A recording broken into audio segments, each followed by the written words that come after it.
dan tidak akan usang, tidak akan bosan kamu padahal kamu sering kembali membaca dan membacanya. Nggak akan pernah bosan, dan itu ayat tanda kebesaran Allah. Kitab mana yang seperti ini? Berapa kali kamu baca Fatihah dan ayat-ayat Quran yang lain? Merasa bosan saja tidak. Kitab apapun itu selain Quran, Sunnah, kamu baca sekali, 2, 3, 5 kali, mau baca lagi bosan, sudah tahu itu isinya.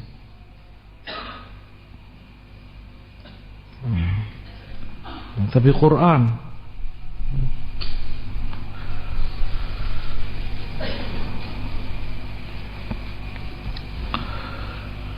wala tanqadi ajaibuh, dan tidak pernah berhenti keajaibannya. Wa huwallazi tanahal jinnu hina sami'athu an qalu inna sami'na qur'anan ajaba.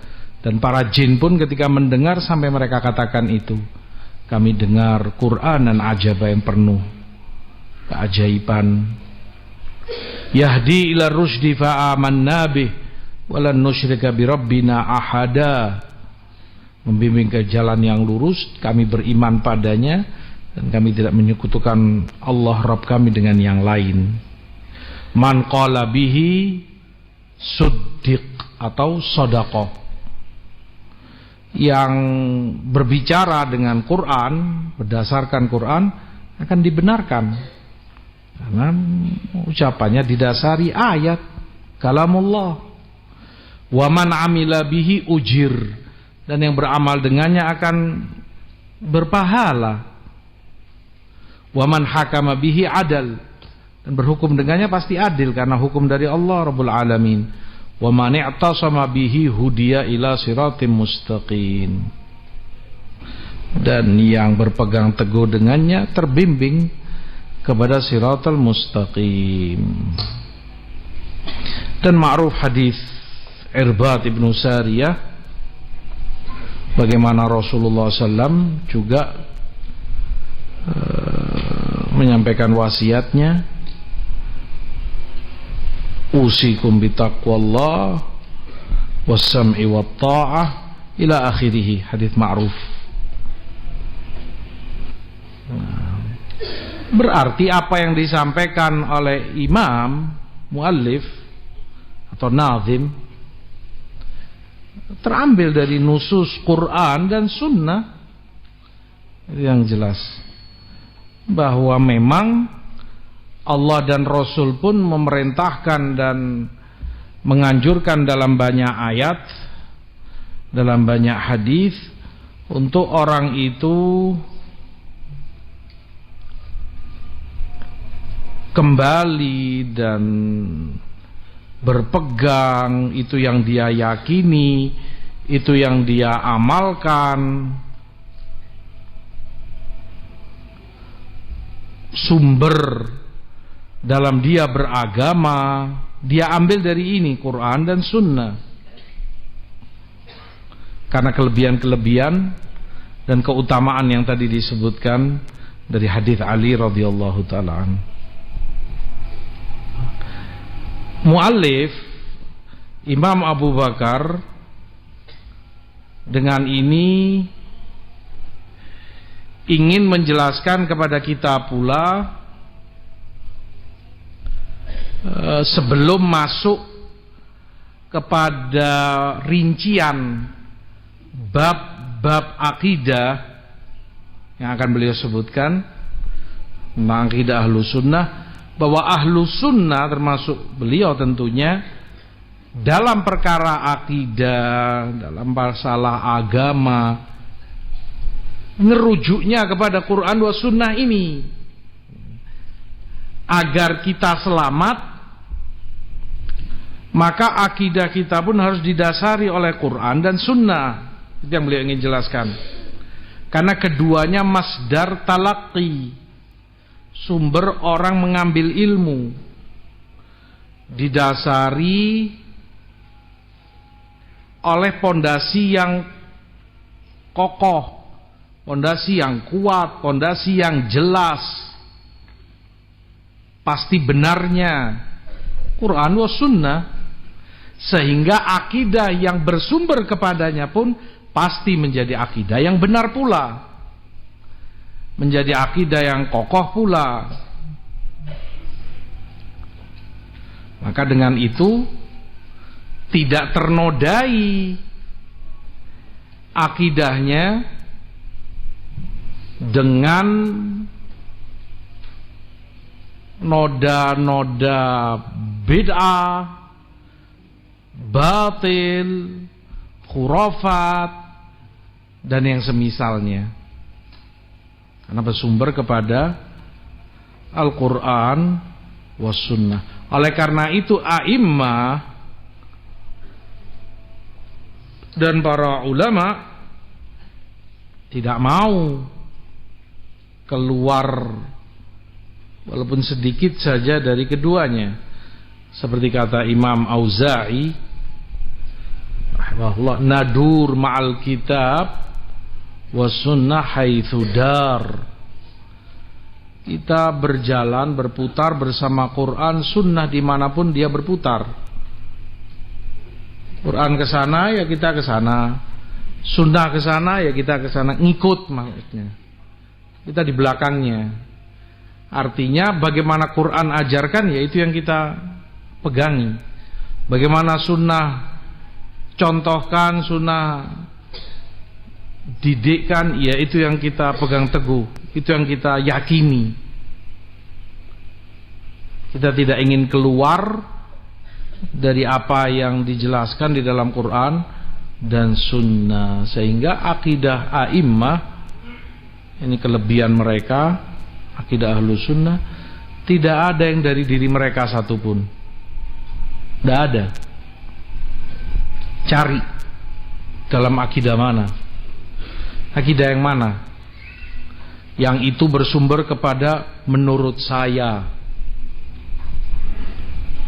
hemat saya, pendapat saya, masalah ini, akidah ini begini. Nggak akan ada. Semuanya bersumber kepada Quran, sunnah. Qala Allah, qala Rasul, qala Allah, qala Rasul. Akidah ini masalah jannah, nar, takdir, asma'u sifat, ini itu, selalu kembalinya qala Allah, qala Rasul, qala Allah, qala Rasul. Oleh karena itu kata Syekhul Islam rahimahullahu taala, akidah, i'tiqad bukan milikku, bukan pula milik imam dan ulama yang lebih besar dariku, tetapi itu milik Allah dan Rasulnya. Ini kembali itu kepada Allah dan Rasulnya. Ulama hanya menjelaskan dan menyampaikan,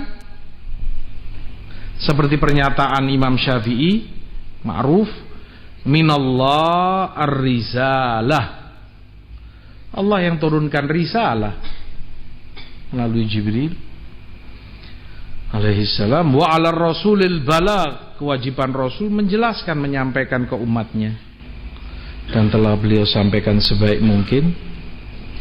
Wa alaina taslim, kewajiban kita menerima, pelajari, meyakini dan mengamalkannya untuk kemudian mendakwahkannya. Maka begitulah akidah a'immah, akidah para ulama sunnah. Makanya begitu seringnya Rasulullah SAW menyampaikan dalam khutbahnya, khutbah hajah. Hanya Syekh Albani juga, Syekh Nasir Al-Albani rahimahullah juga menyebutkan, dan beliau punya kitab Khutbatul Hajah yang sering antum dengar, ma'ruf, innal hamdalillah nahmaduhu wa nasta'inu, dan seterusnya. Kenapa sering diulang oleh Rasulullah SAW berkali-kali dan terus menerus? Karena pentingnya makna ini. Fa inna asdaqal hadits kitabullah atau kalamullah. Ucapan terbenar adalah perkataan Allah, kitabullah. Wa khairul huda huda Muhammad. Sebaik-baik petunjuk Muhammad sallallahu alaihi wasallam, sunnah. Quran, sunnah. Wa syarrul umur muhdatsatuha.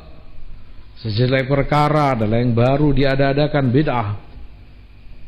Untuk mengingatkan ini, bahwa selalu dalam agama, dalam akidah, dalam ibadah kembali kepada Quran, sunnah, karena itu perkataan terbenar. Wa man asdaqu minallahi haditha, wa man asdaqu minallahi qila. Wa khairul huda huda Muhammad wa innaka la tahdi ila siratim mustaqim. Hidayatul irsyad, hidayatul bayan.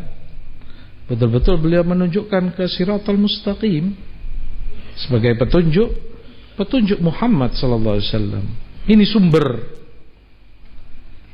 dalam kita beragama, makanya sering diulang oleh Rasul dan dianjurkan untuk sering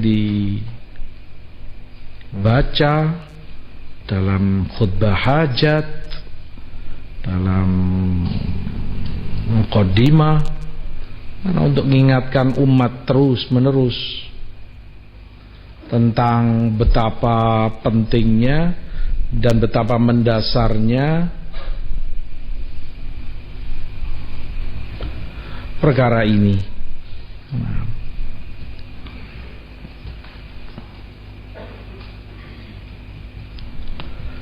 Dengan demikian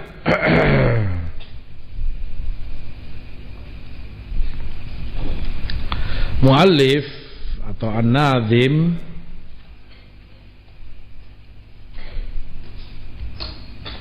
dalam dua bait ini mengajak kita untuk kembali mengingat bahwa agama ini yang telah dijelaskan oleh Allah di dalam Quran dan Sunnah, pegangi erat-erat, pelajari, dan tiap kita mempelajari akidah ketahui dalilnya. Mengingatkan kita kalau dalam Thalathatul Usul Al-Imam Muhammad bin Abdul Wahhab rahimahullah menyebutkan ma'rifatuddin atau ma'rifatul Islam bil adillah, tentang ilmu, wajiban berilmu yang ketiga, ma'rifatullah, ma'rifatul Rasul, dan ma'rifatul din bil adillah, dengan dalilnya. Kamu berkeyakinan ini, pelajari apa dalilnya, sehingga kamu di atas bayyinah. Dan tidak sama orang yang di atas bayyinah dengan orang yang jahil. Allah sebutkan afaman kana ala bayyinatin min rabbih kaman zuyyina lahu su'u amalihi. Apa sama? Yang satu di atas kejelasan, bayyinah, dia tahu akidah ini, dasarnya ayat ini, hadis ini dari Rabbnya, dengan orang yang amal jeleknya dihiasi oleh syaitan, baginya itu tampak baik. Zuyyina lahu su'u amalih, amalannya jelek, sesat, tapi ditampakkan oleh syaitan baginya kalau itu baik baginya. Ya, jelas jauh berbeda. Di akhir bait beliau katakan la'allaka tuflihu, atau di bait kedua tanju wa tarbahu. Dengan akidah yang seperti ini, kalau itu yang kamu pelajari, itu yang kamu pegang teguh, padanya, kamu akan tuflih, falah. Al-falah nailul abdi